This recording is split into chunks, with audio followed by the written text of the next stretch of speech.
Hi, I'm Matt Patterson, and I'm here with my co-host, DW Ferranti. and we are the Archive Guys, and we're here today with some very special guests, all the way from Cinecon. We have Stan Taffel Hello, hello. and Bryan Cooper. Hi. Bryan has been on the podcast before, talking about the wonders of Cinecon 58, but apparently now Cinecon is at a new senior citizen discount level with 60. That's a lot of Yeah, Cinecons. that's right. You can go to Denny's and you can get the same deal. Get the Cinecon special. Cinecon special. Stan Moves over my here. hammy. Is there a Denny's tie-in? Not yet. We're working Okay, on it. working on it. Yeah. Stan here, you are the president of Cinecon. I am, yes. And how did that happen? I've been helping plan Cinecon for since 1998, and my first year, I was actually one of the projectionists, and as it Rock turned out, on. the guy they rented the projectors from brought faulty projectors, and so I had to race home to bring several projectors to replace the projection system, and within a year. The fellow who was running it put me on the board as secretary, and so I worked my way up through the ranks, and uh, I was vice president for many years. And in 2016, I became the president, where I have remained since then.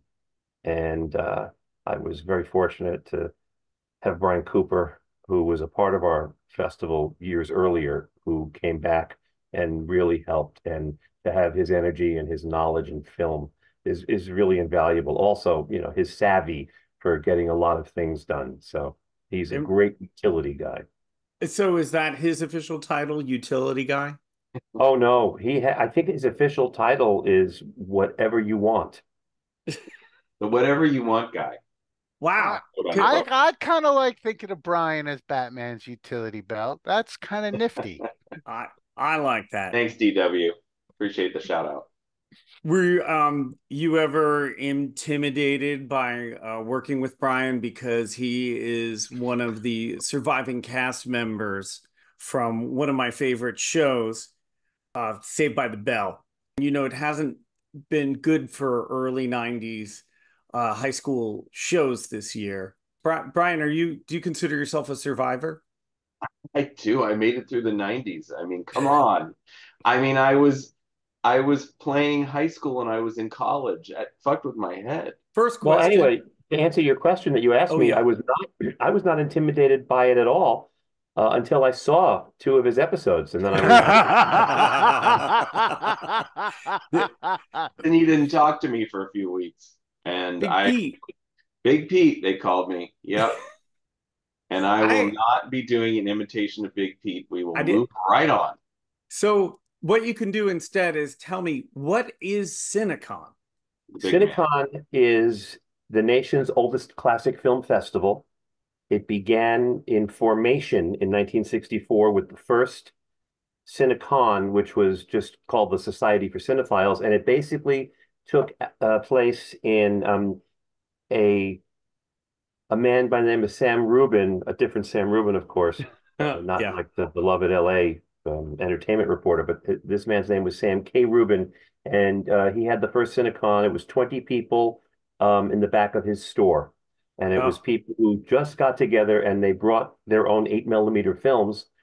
And Sam brought something that he wouldn't tell anybody what it was until the time he was going to run it. It was not an 8 millimeter. It was in 16 millimeter. And he announced everybody, we're going to show you something very rare. The lights dimmed and a 16 millimeter print of Charlie Chaplin in modern times was shown. Now, it's wow. very common to see modern times anywhere today, but in 1965, there were very few 16 millimeter prints. And if you had one, it was illegal Mm. and you could get arrested for it. So that's why it was in the back of his store. And they ran that, and then we were off and running. And within 2 years, classic celebrities started to show up, and every year Cinecon would be held in a different hotel. In 1967, they had Colleen Moore, who's my favorite silent screen Yeah, yeah. star. She showed up to Cinecon, and they ran Wow. a Colleen Moore film of hers. And there were other celebrities that got wind of it, and so many of the silent screen greats were showing up at Cinecon because there wasn't a place for them to show and be loved again. So that's what we've continued to do today. Now, we've had other people who have joined our team over the years who had definite views on what we should run. And again, before I was the president, they adhered to a stricter way and style of what they were going to run. They didn't want to run anything past the pre-code era. So anything Hmm. past 1935 was pretty much verboten. And by the time I joined up, I wanted to add the idea of running kinescopes to Cinecon, and it was met largely with a negative response. And then finally, during Cinecon 39, I went to my friend who was running Cinecon at the time, and I said, I want to run an original from the original negative, a kinescope of a Jack Benny show. Yes, it's a common one, but I've got the original 16 kinescope. And since Jack Benny was Forever 39, it makes sense we opened Cinecon 39 with a Jack Benny, and he bought it. It was such a big hit. And a few years later, we got to run a rare Ernie Kovacs kinescope, the only one that survives in color. And then in my head, by the time I had taken over, we started to run something which we lovingly called Cinecon at Cinecon, beginning in 2017. And all of a sudden, we were at the Egyptian Theater, and I told everybody, I'm just going to do this in the small theater where there are 80 seats. It won't Yeah. take anything away from Cinecon, and we will sit in this 80 seat theater. So as soon as the last film ended, I knew I had to go over to the little theater, and I couldn't get near the theater, and I didn't understand what was happening until finally I squeezed in, and we counted 158 people in an 80 seat theater that wanted to see these kinescopes. And as a result, the next year we were in that theater, and people said, "Okay, you know what? You made your point. We understand you didn't want to take away from Cinecon, but this Cinecon thing is a part of Cinecon." So all of a sudden, it became a part of the regular, show. Another thing that happened, which was wonderful, is Bryan's love for the jazz music and the short subjects, and he can get into greater detail with that. When he was a part of the Cinecon team when I wasn't president, he was met with a little apprehension, and it was very frustrating. And I felt terrible because I think the films had to be seen. Well, now that I was in charge and Bryan immediately came in many ways, he said, well, what are we going to do? Well, now, people are just going crazy because he's running these wonderful shorts from not just Warner Brothers, but he's running Universal shorts, and they're Paramount. magnificent. And what happened? Paramount shorts too. And Paramount shorts too. Do you All see what I say? kinds. He's invaluable this way. And quite frankly, his excitement for it, and I love this. Literally, we were in the car headed to do some commentary for some films on Monday, and he said, "Guess what? A film that I've wanted to get a short, I think we're going to get, and we got to find a place to put it in the program." And knowing that that was me years ago, I said, "All right, well, where are we going to put it?" Well, we can do so, I love that excitement, and he makes it more fun for me because, there were years when I would say we have to have this celebrity, and someone would scream, "No, no, they're not from the era." And I said, "Excuse me, 91 years old. What are we going to wait for?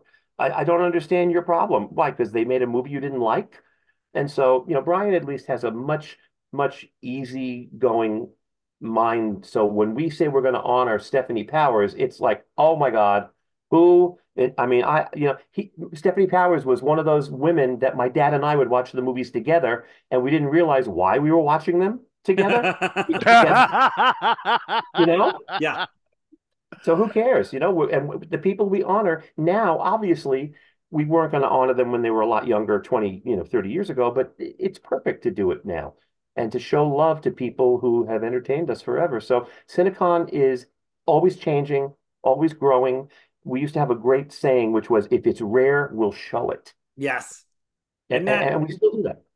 and that rarity now with so many different films being immediately available, films and television, just throughout the internet, finding something rare becomes kind of harder and harder.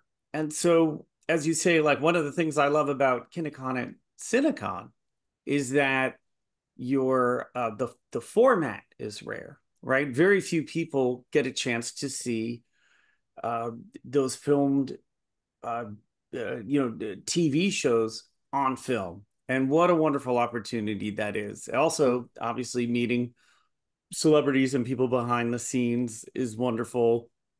And as you were saying too, with like Bryan, like somebody who's passionate about a corner of the film industry, and they can bring that passion and share it with others. That's how we all learn more and expand our knowledge with sharing.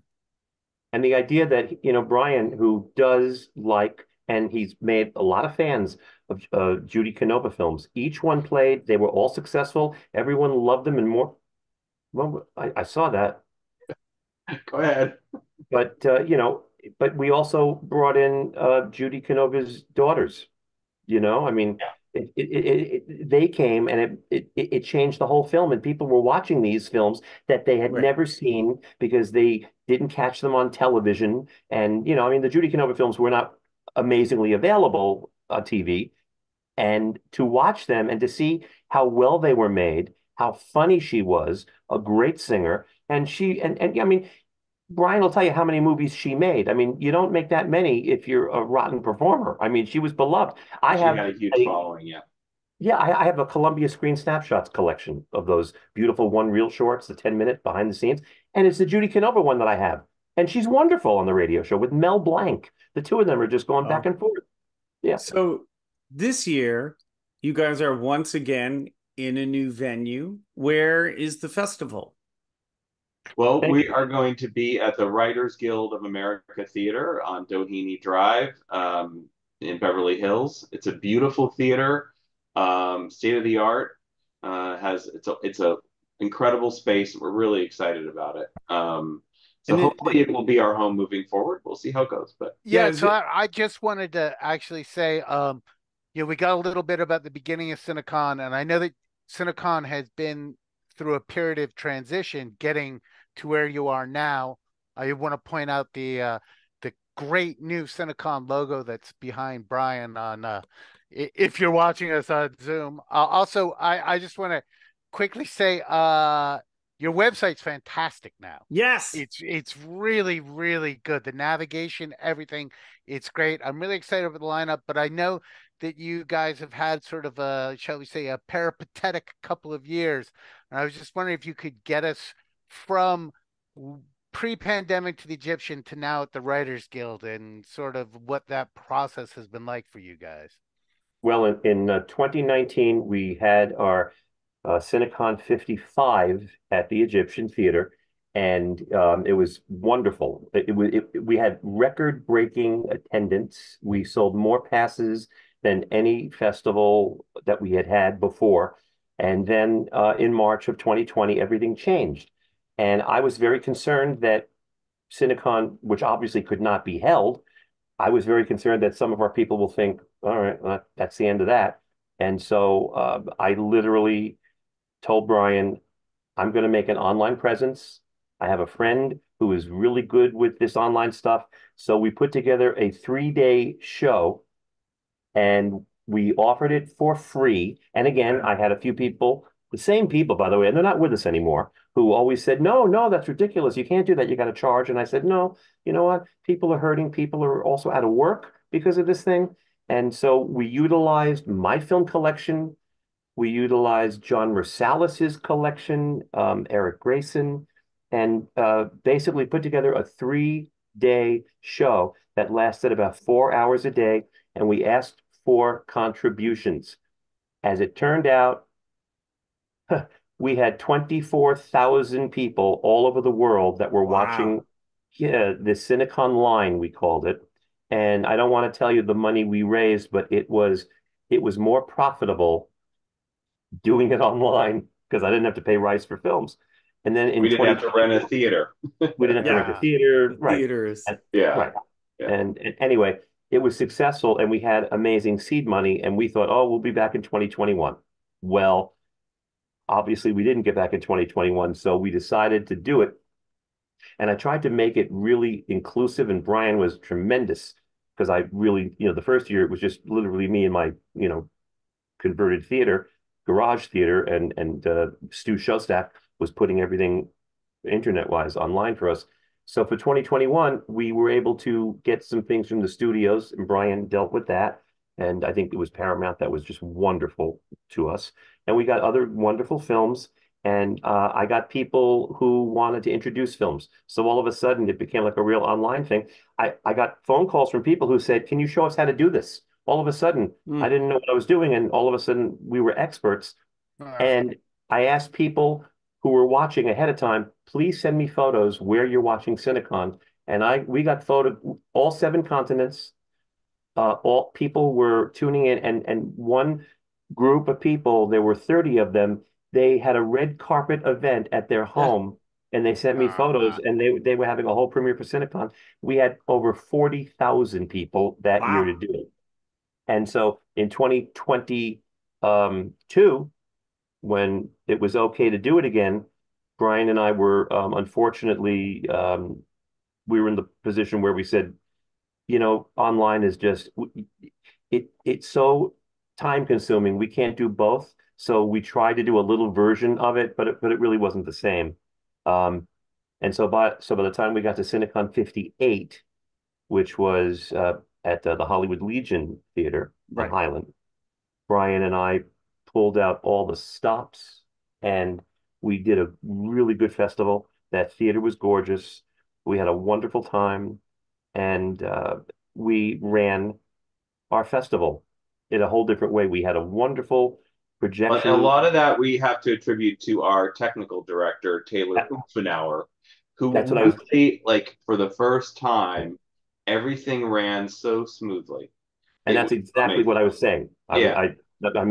I was saying the reason why it worked so well is because we had a projection coordinator who and he's so good, we brought him back for this year. Oh, Taylor. Yeah. So Well, he's Taylor our is he's our head excellent. guy at the WGA theater. I Okay, so now that we're in the present, if you know nothing about Cinecon, how would you guys describe the Cinecon 60 experience? I think the Cinecon 60 experience is going to be similar to the past experience. It's going to be like all new, rare, unusual films, different celebrities, but hopefully you're going to see something you haven't seen. It's not out there. It's not on home video. It's not on TCM. Maybe isn't running in theaters. We're digging through the vaults, working with all the studios and collectors, trying to find stuff that's just not available. We program a lot of things sight unseen. Stan and I don't get an opportunity to preview a lot of this material. We just read about it. Oh, it's a good director. It looks like a good cast. And we program it. And hopefully it's great. Maybe it's a dud. We don't know.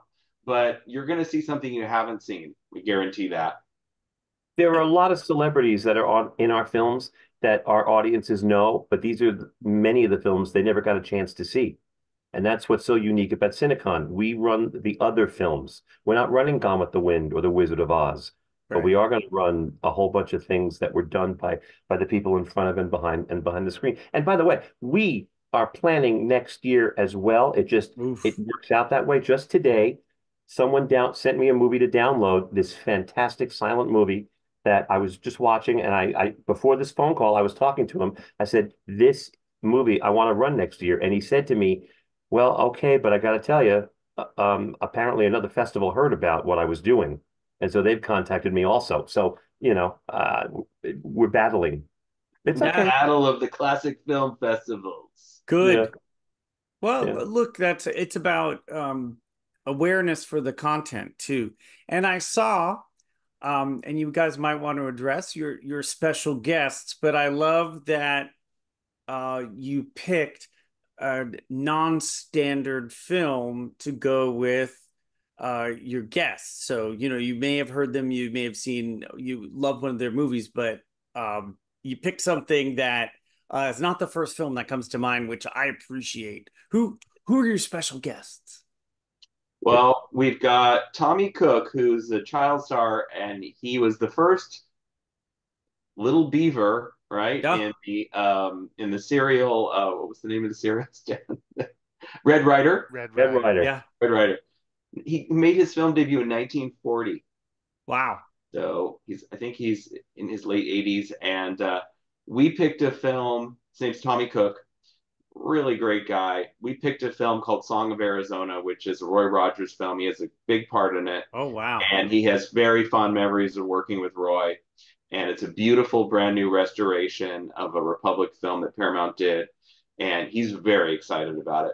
So we picked that for him, and for Russ Tamblyn, we picked his film his it's not his film debut, but it's his first starring role. He's introduced as Rusty Tamblyn in The Kid from Cleveland, which is a really wonderful film, and with a sports background and a great story and a lot of heart.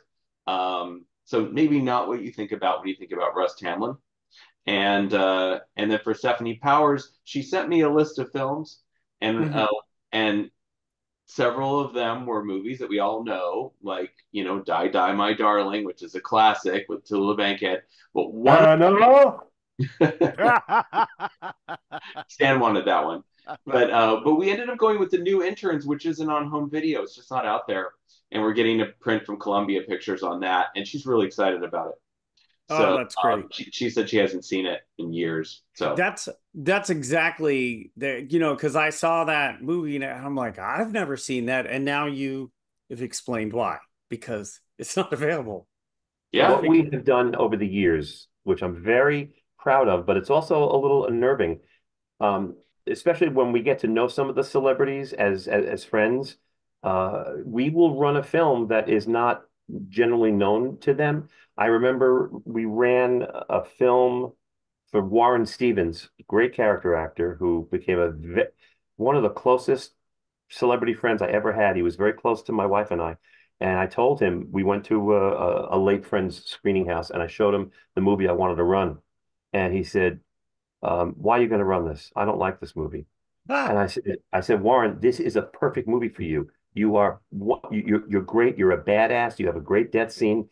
This is what's going to play. And he said, "All right, I trust you." Well, when we ran that thing and the place went crazy, mhm. Warren Stevens, big tough Warren Stevens, told me later, you were right. You were right. And You're I'll never right. say it again. You were right. And we did the Dan same likes to be heard that he's right. thing. We did the same thing for Gene Barry. We ran a film he had Mhm. no idea we were going to run. And Patricia Neal, we ran Washington Story, and she wanted us to run The Fountainhead. And I was trying to tell her that's a great movie, but we want our audience to see something that they can't, see on VHS. So these choices were good, and The New Interns was really good. And yes, I did suggest Die Die My Darling because Stephanie mentioned it, but The New Interns has a really better cast. Well, Yeah, it's the film debut of George Segal. It's his very first movie. Oh, yeah. and Donald Sutherland is in Die Die My Darling, and that was why I was trying to push that because of. But it's okay. The New Interns is going to be great. So I have a content question. When I went on your beautifully, I think, redesigned website this I year, want to give a shout out to Carlisle Coash, who is our web designer, in case Yes. it he's listening. Oh, he's definitely because listening.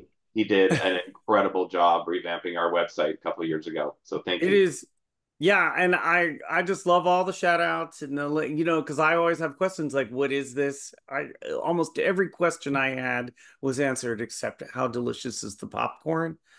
Um, you have now a film eh, from 2024. Have you ever run a contemporary film?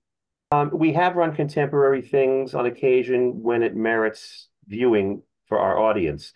And the significance of the documentary we're running, Peter Flynn started this documentary several years ago, and I met him, and he had contacted me because he wanted to do an interview with me about the private film collectors Mm, who have not only collected or yeah. archived, but have actually saved film. Because, part of my collection back there is certainly there's every Chaplin film back there, Laurel and Hardy and all that, but I've also got the only known prints of certain things. So it's an archive. And so Peter wanted to interview me, and um, we were doing the first interview, and it was going pretty well. And he had said to me, because we had to take a break to do something, where we were filming, we had to leave for an hour or so. And he said, "Boy, I could use a drink." And that's not anything you hear by film collector standards. Oh, I can use a drink, because you don't tend to hear that. And I said, "Did you say drink?" Well, we went to a place. We both love Irish whiskey. And we came back to do the interview, and it was the best interview I've ever done because Ah, I was relaxed. Anyway, Peter and I became very fast friends. I would call people that he should interview. And mm. as a result, he came to two Cinecons, Oh, great. filmed them. So he filmed at the Hollywood Legion. Mm-hmm. He filmed at the Egyptian Theater in 2019. Oh, So, so by the time he got to the Legion, we were almost the dearest of friends. And the film turned into a love letter to all of those film collectors who wanted so much to run films at home. But, for me, my thing is that preservation, archiving, saving, and sharing. And that was a big thing. And so he loved that. So there are great moments in this documentary that actually don't, I mean, yes, you're going to see some people that obviously you're going to say, oh, yeah, that's what I expect a film collector to be. But you're going to see some things with real heart. There's one fellow who is in the film who is the most, of all of us who were interviewed, he's more of the one that is more central to the film itself. And he, uh, his name was Lou de Crescenzo, and everyone's going to really like him. An older guy who was in failing health and donated his entire film collection to the oh, Library of Congress. that's So, amazing. yeah, Well, and at Cinecon we ran one of the films that Lou found, and we streamed it. And there's a moment where he's hearing me have the audience thank him, and he just oh, gets all emotional. And yeah, I read the description of it, and you now very much answered. Well, I was like, it's almost like this movie was made for Cinecon, and yeah, well, it is like part of Cinecon is part of this story. So I'm personally really looking forward to that, and I saw it's not available online yet. So what a great way to see yeah, it in theaters. oh yeah. It is the way to see it. It really is, and I'm proud that he let me be a part of it. I'm really proud that he absolutely said of all the places it's running, the best place is certainly Cinecon. And people who come to the festival are in the film, and I haven't told any of them, and I know who they are, and they're That's gonna see them. that's gonna kill him because it's like the That's great. description that you guys have is so like uncanny valley eerie. I'm like, wait, this sounds like it's about Cinecon, but you don't say it. So that what a great Yeah. surprise. That is so I love that. Um and okay, so let's say that I'm like, well, that movie sounds great. How do I go about seeing this film? How do you Do go I about buy it? a big pass for I a mean, whole here's the weekend? thing. You can dive in and you can buy a full festival pass, which are still on sale at the early bird price until August 15th. I don't know when this is running, but it's such a deal. 299 bucks for 5 days of classic film, including an opening night reception. That's Uh, great. it it's such a great deal. Like there's no if you went to a repertory house to see these movies, you would pay like triple that. So lots of movies packed in. But if you're not ready to dive in for the whole weekend, come buy a day pass. pick a day that looks good. Oh, maybe I've heard of that star. Oh, I've been wanting to see that film. I'd like to check that out. Come for the day. I guarantee you come for the day, you're going to come the next day and the next day and the next day. Yeah. You're going to be hooked because it And is it is really addicting. there were You, people who would come to our festival and they'd always leave early, figuring, oh, Monday is a throwaway day, and that's just, we have to get back to work the next day. But if they leave, and our regular people know, don't leave Monday because Bryan and I always do something to make sure they stay. And one of them is Cora Sue Collins is going to be there to see a movie, and I'm going to praise my little brother there because this is a movie that Cora Sue Collins had wanted to see for decades. I'm not even sure she ever saw it, but Bryan knew it existed, even though it never played television. And he contacted the people at Paramount who were working on the Republic Pictures material, and he worked them, and he was so kind about it. He wasn't pushy and insistent. There are some people, and I know I won't mention any names, who are so pushy that the studios won't even talk to them. But Bryan was so, encouraging to them about the work they're doing in preservation. So we're going to run the Harvester. And quite frankly, I'm excited about so many films at the festival, but I'm really excited to see Cora Sue watch a movie when she was a little girl that she's never seen. And that's all because Wow. of Bryan. That was all I mean, yes, Paramount did the Well, restoration. Paramount, I have to say, like every year since we honored Cora Sue, what was it, 2019? When did we honor her? 2019. 2019. We honored her, as a with the Cinecon Legacy Award, which is our award that we give, mhm. for the body of somebody's work.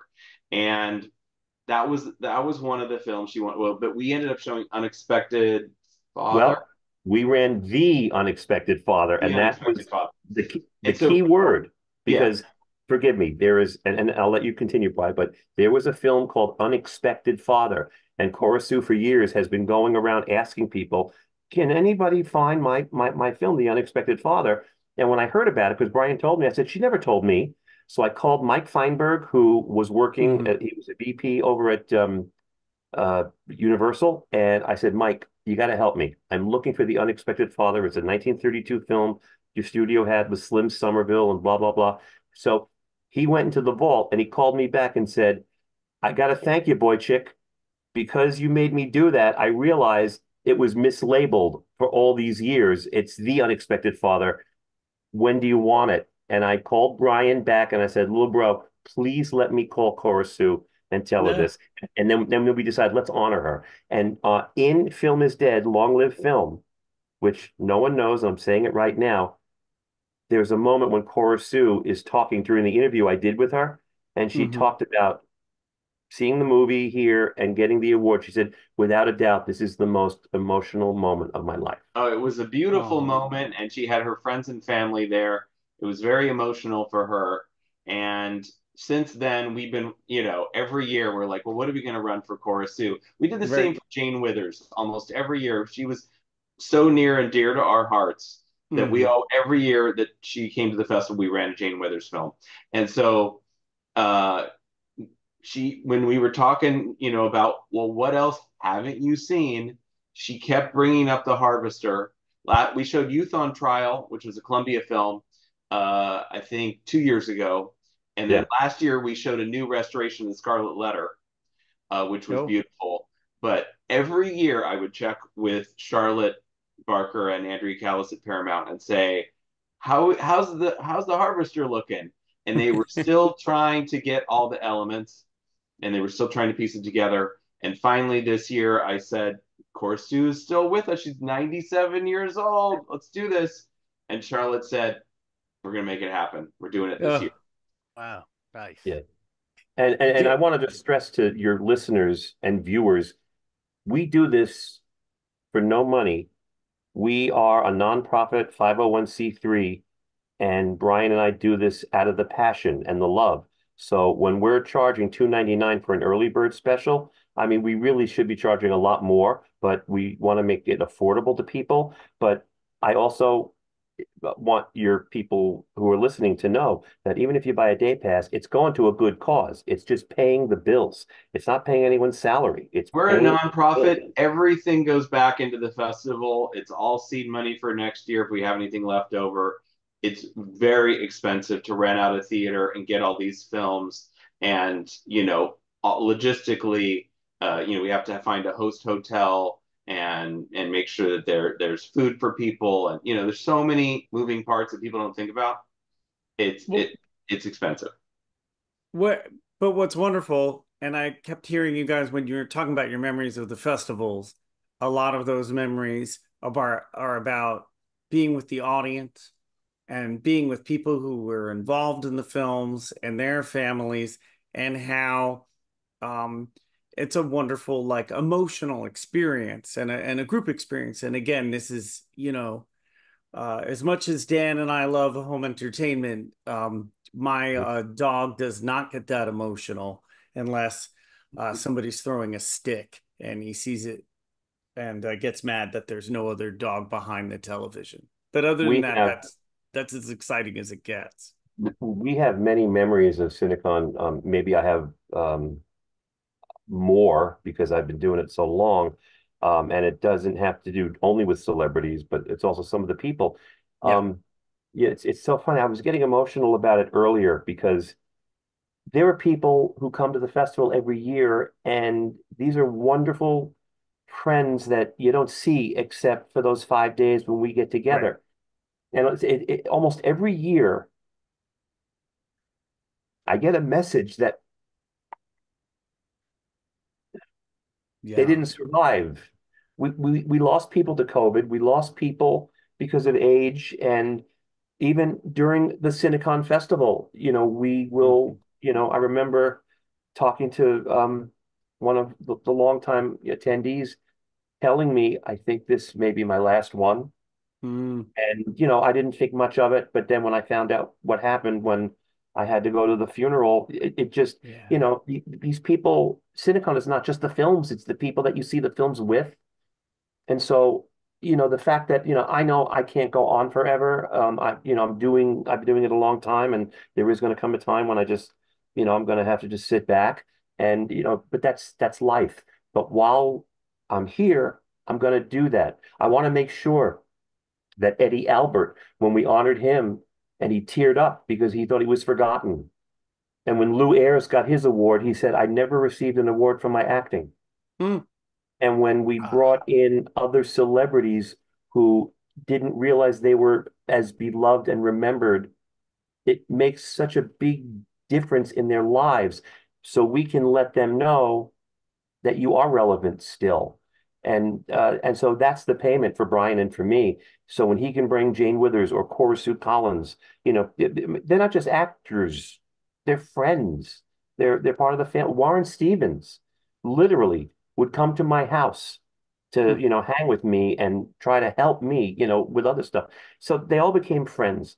And this year, we are putting together not just our usual program for Cinecon 60, it's going to be a commemorative look back at the past 59 Cinecons. And it's going to be a keepsake book that people are going to want to have because we have people providing memories from past Cinecons. There'll be photographs of so many of our past honorees that have gone on to, Yep. their reward. And so, So, yeah. and the wonderful thing, especially about a festival that's gone on as long as this one's gone on, is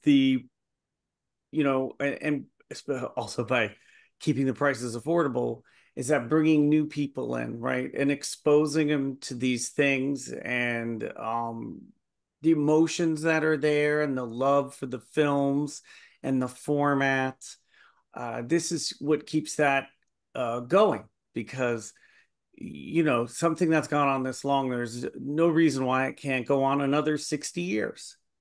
Yeah, and I'm just going to say, if you by chance are listening to this, you've never gone to Cinecon, and maybe, hopefully, fingers crossed, you're on the younger side. This is actually an incredibly accessible, incredibly fun film festival. Yeah. It is very much DIY of the moment, all the stuff you kids are into. Uh, and it's just, I mean, I'm not saying this in a belittling way. It's a charming event all around. And so and it is so accessible, and it's also like it's real LA as opposed to glitzy LA. I Now, Dan, I just want to address Dan there because being in LA, we have so many big things, right? And something where it's affordable, the community is manageable, and the love is so apparent. That's something that is the authenticity of it is what is so attractive. you mentioned LA. One of the things that we're doing this year, which is turning out, I think, going to be a very successful part. Many months ago, a friend of mine contacted me and said, you know, back in the day, I used to train the teachers at Gymboree playing music in New York, Connecticut, and I moved out here, with the kids, and I became the master trainer.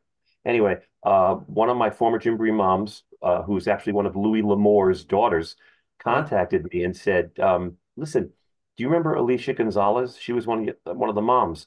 And I said, "You got to give me more info." She says, "Well, apparently her great grand whatever ancestor, Myrtle Gonzalez, was an actress, a Mexican actress, and she was the first Mexican American actress in Los Angeles. And she made over 50 films, and she died during the Spanish flu epidemic of 1918. And they're Wow. trying to find films of hers so they can actually see a relative. So it got to me, and I called my buddy George over at the Library of Congress, who started to do a search, called me back and said, I got to thank you because of that phone call, I found 8 films of hers, and then now I found more. And so Hmm. we put something together. We're going to do a tribute to Myrtle Gonzalez, and now the Gonzalez family has heard about it, and now we're going to have them come in and see their great grand aunt on the screen. And the way this festival works, things keep throwing themselves I just got a call from George last week. He said, we found a feature film that she's the star in 1917, the year before she died. Wow. Wow. And we will not be able to run it, but because they can't preserve it and scan it in Right, time for us to get it. right. So put it on the schedule for next year. But the point is, Wow. we are focusing on a lot of, a Mexican American actress who that no one remembered. So we're going to do a thing and maybe, get that word out. And Cinecon has done that. We ran a film called None Shall Escape several years ago that Marsha Hunt was in, and it's the first Mhm. time we saw the real atrocities of what the Nazis did. And because I lost relatives at that time, back when I wanted to run it, Marsha and I did the interview, and after that, every festival wanted it, and Sony put it out on Blu-ray Yeah. so everybody could see it. So I'm happy that, there are things that Cinecon does that will go far-reaching, so people outside of Cinecon will see these things and know that we had something to do with that. And that's the mission, right? That's why I think all of us are involved in this. It's from a sharing perspective. And I know for me personally, in going to these events or sponsoring something, or when Dan and I worked for Warner Brothers, um, just just bringing these little bits of history that to a new audience is probably one of the most rewarding aspects of that to us. And maybe the birth of Dan's child was for me specifically. Is that right, Dan? Alan Jenkins.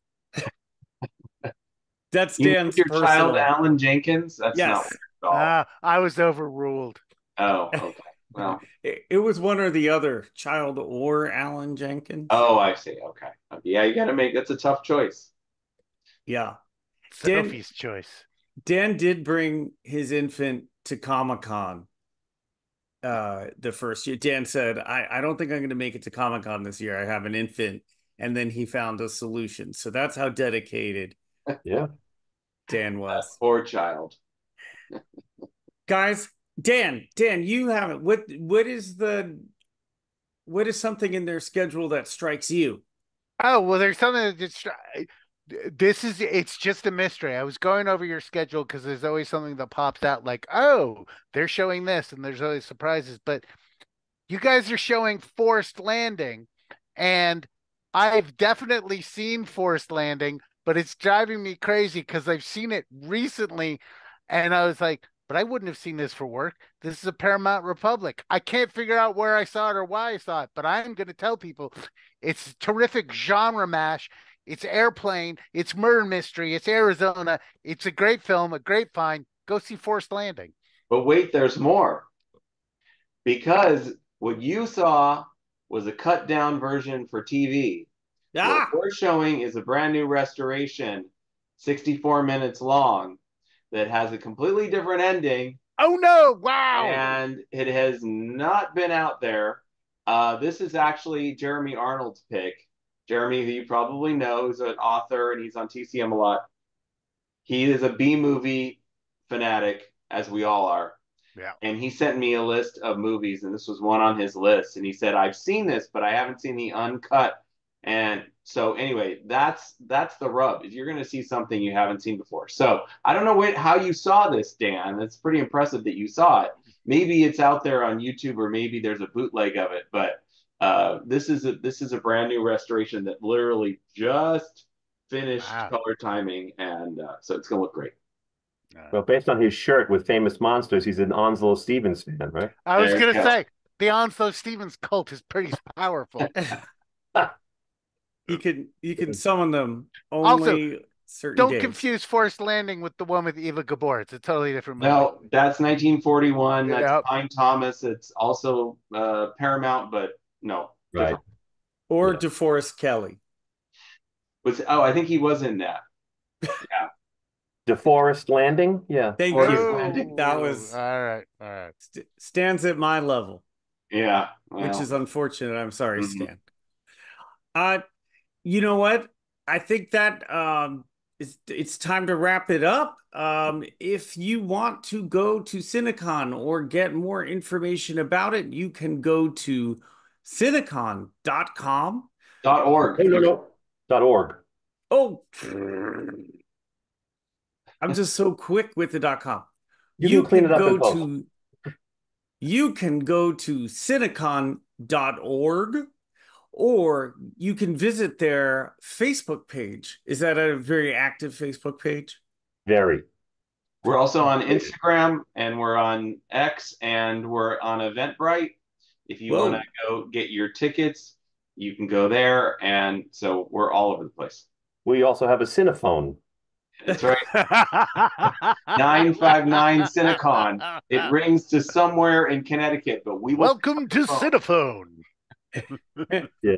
Well, Dan, yeah, you call our Cinephone and flip the frog answers. So Yeah. wow. I want to just mention that our Cinecon is being presented by the Jack Oakey and Victoria Horn Oakey Charitable Charitable Foundation, Foundation. Yes. and they're wonderful. And I also want to take a moment because Bryan and I work really hard with the festival, but we have a third person who has been working even harder, if that's possible. Heather Goers is our production coordinator, and she has been in charge of the program, the volunteers. She's been in charge of getting the food trucks, all of our food. She's also been in Wow. charge of us.